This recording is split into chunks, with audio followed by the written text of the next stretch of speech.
¿Cómo se va a sacar adelante a Colombia en el 2026? ¿Cuáles serían sus primeras acciones? Nos confunden. Yo creo que lo más importante es recuperar la confianza de los colombianos en el Estado, en la institucionalidad, en el sistema democrático y la confianza de la comunidad y los mercados internacionales en Colombia.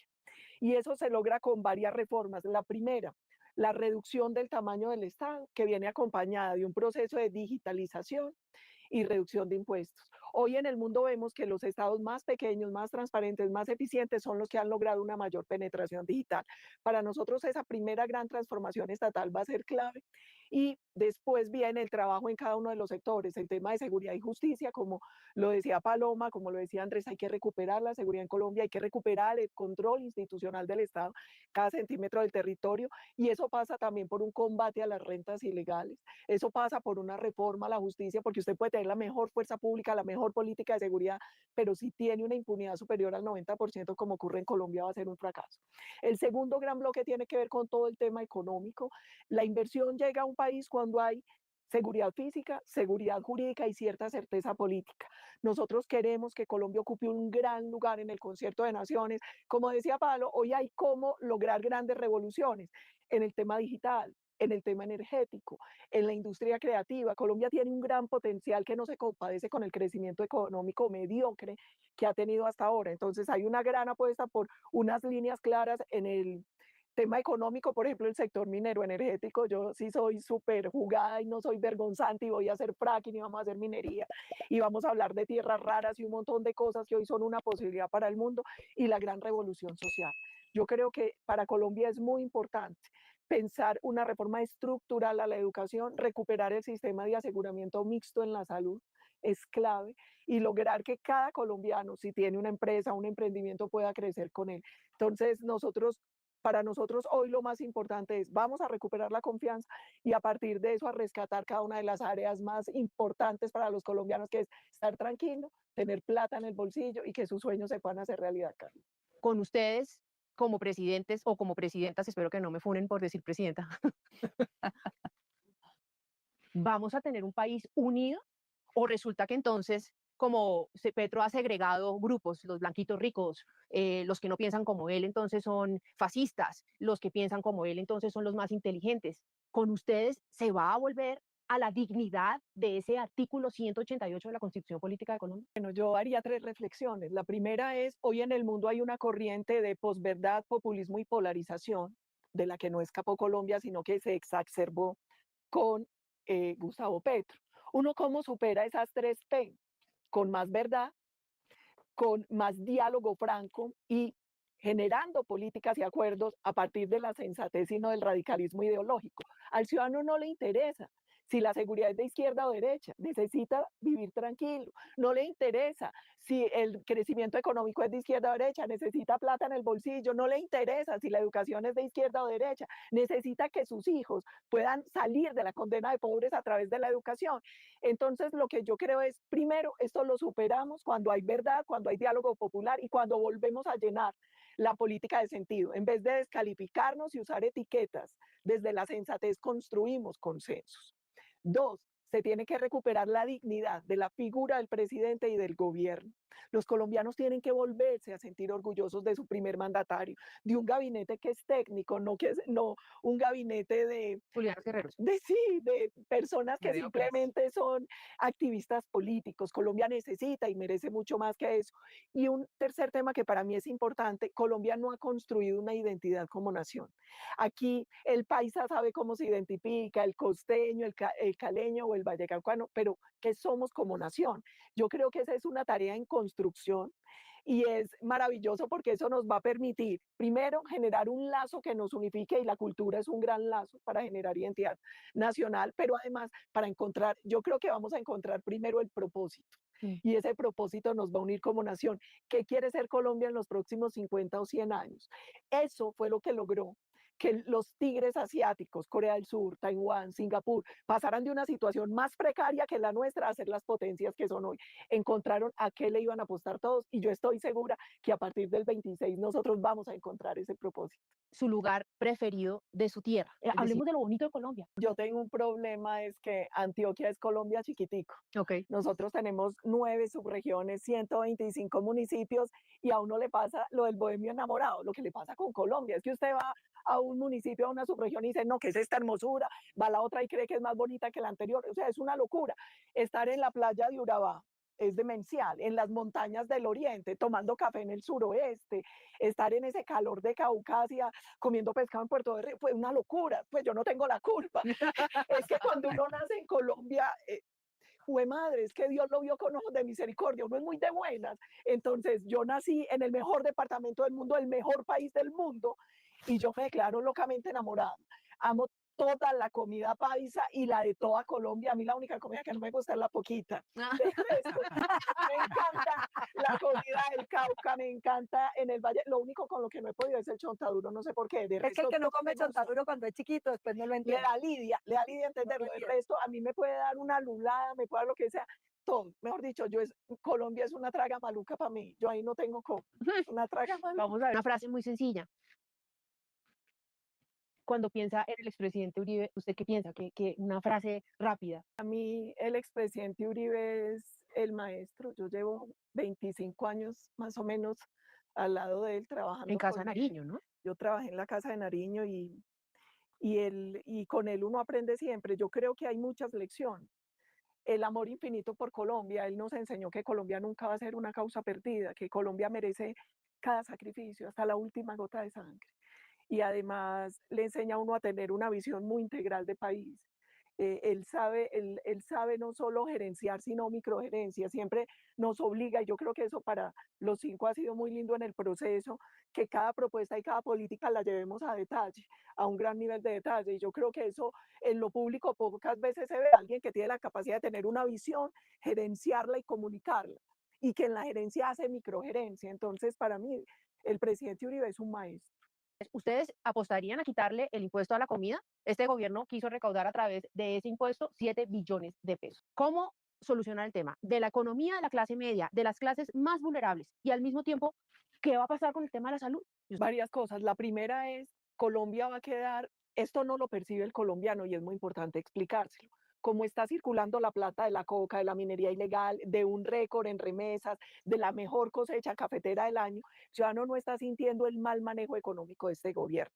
Está gastando de más, estamos endeudados como no estuvimos ni siquiera en pandemia y eso hace que el costo y el riesgo país cada vez sea más alto. ¿Qué estamos proponiendo? Primero, no una reforma tributaria, sino una reforma fiscal. Hay que simplificar el sistema, bajar los impuestos. ¿Eso qué permite? Menos evasión, menos elusión, mejora la economía y aumenta el recaudo. Eso es economía de tienda. Petro hizo todo lo contrario, elevó tanto el impuesto que creció la evasión, la elusión, estancó la economía y bajó el recaudo. Nosotros proponemos una reforma fiscal para hacer todo lo contrario. 2, atraer inversión. Y vuelvo y digo, para eso ellos necesitan reglas claras de juego y ver que aquí hay un gobierno serio que les va a dar unas garantías mediante contratos de estabilidad jurídica y otros mecanismos para poder invertir en Colombia. ¿Qué ventaja hay? Si la economía empieza a crecer y usted reduce el tamaño del Estado, que ahora lo dijimos, un Estado más pequeño y un Estado digital, que es un Estado menos corrupto y más barato, todo eso va a fomentar un gran crecimiento que hay que acompañar con algo. No necesariamente cuando crece la economía, crece el empleo. Nosotros tenemos que promover las dos cosas, que crezca la economía y crezca el empleo formal. Y mire qué bonito funciona el sistema. Si hay más empleo formal, eso ayuda a reducir el déficit en el sistema pensional y en el sistema de salud. ¿Qué hay que hacer en salud? Todos lo dijimos claro en el foro de salud. Nosotros vamos a recuperar el sistema mixto de aseguramiento, porque ese funciona. Ese nos permitió llegar casi a cobertura universal. ¿Qué ajustes hay que hacer? Primero, el anterior superintendente de salud, Fabio Aristizábal, encontró 70 formas de defraudar el sistema de salud. Hoy con lo que hay de inteligencia artificial, blockchain, big data, usted puede tener un sistema similar al que tiene Taiwán, con una historia clínica digital donde usted controla absolutamente todo. Es que hoy parte del problema es que no hay ni siquiera factura electrónica en todo el sistema de salud, no hay interoperabilidad de los sistemas para usted evitar la fuga de recursos, pacientes fantasma, que cobren tratamientos que no hacen, que entreguen, que aparezca que entregan medicamentos que nunca dieron. Otra cosa importante es mejorar las eficiencias en el sistema. Por ejemplo, en muchos países, los pacientes de alto costo y enfermedades huérfanas se atienden a través de una sola entidad y un solo fondo, y eso ayuda a generar economía de escala. Eso sería muy importante en nuestro sistema. ¿Qué tenemos que arreglar? Pero colombianos, ningún problema de los que tienen sistema de salud requería reforma legal. No necesita leyes, necesita voluntad. Controlar la corrupción requiere voluntad. Mejorar la prevención requiere voluntad. Mejorar el acceso en zonas remotas requiere voluntad. Ese no es un problema de ley. Entonces, ¿qué vamos a hacer? Hoy la tecnología permite acceso a salud en zonas remotas y el Estado además puede invertir allí en hospitales y hay que encadenar mejor el sistema.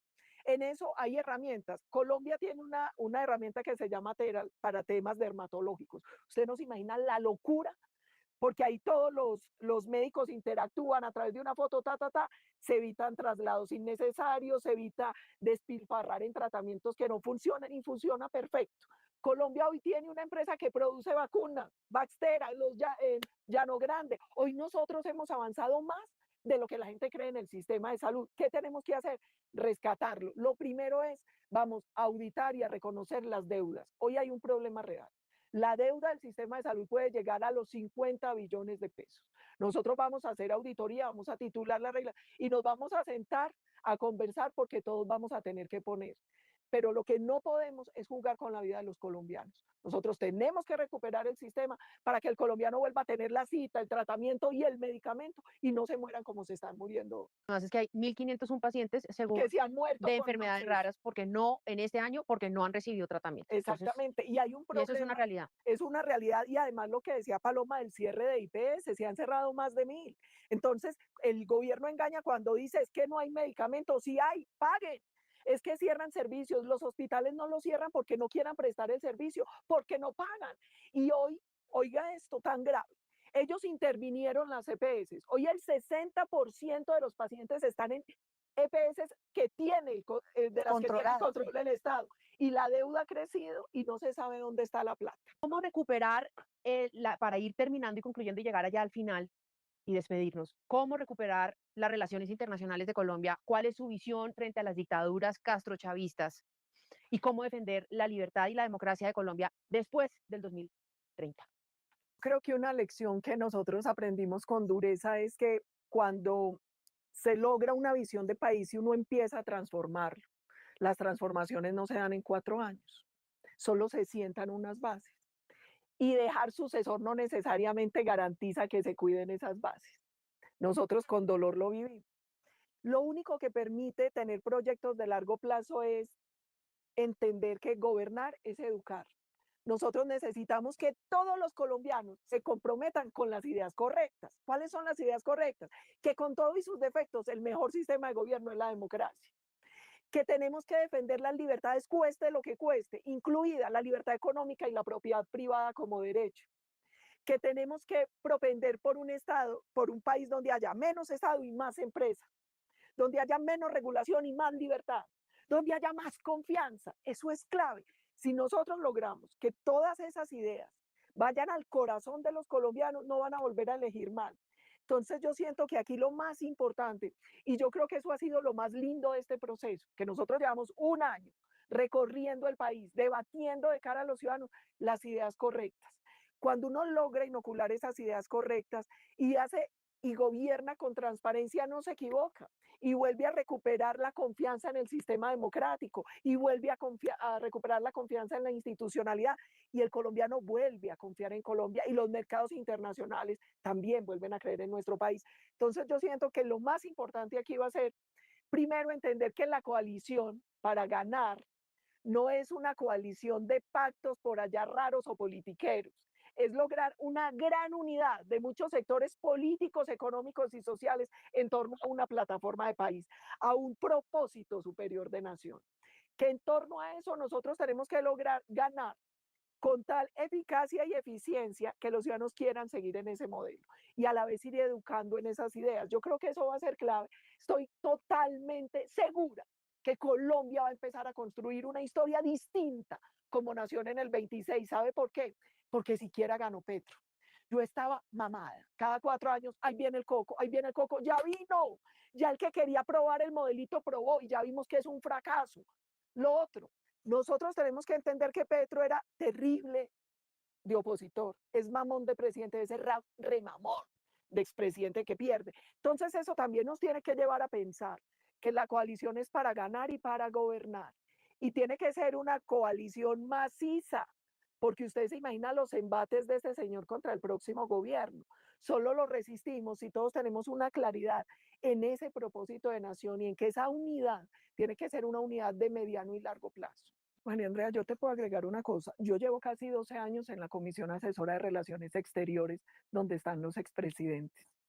Y Colombia siempre había tenido un relacionamiento internacional práctico, pragmático, basado en los intereses superiores de la nación y en la afinidad ideológica y de principios. Lo más grave con Petro es que Petro hoy tiene unas relaciones internacionales basadas en una afinidad ideológica que rayan en complicidad criminal y que van en contra de los intereses superiores de Colombia.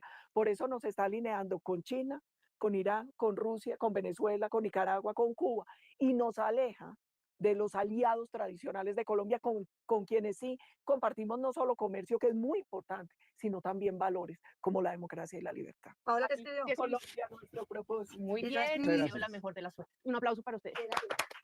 Bueno,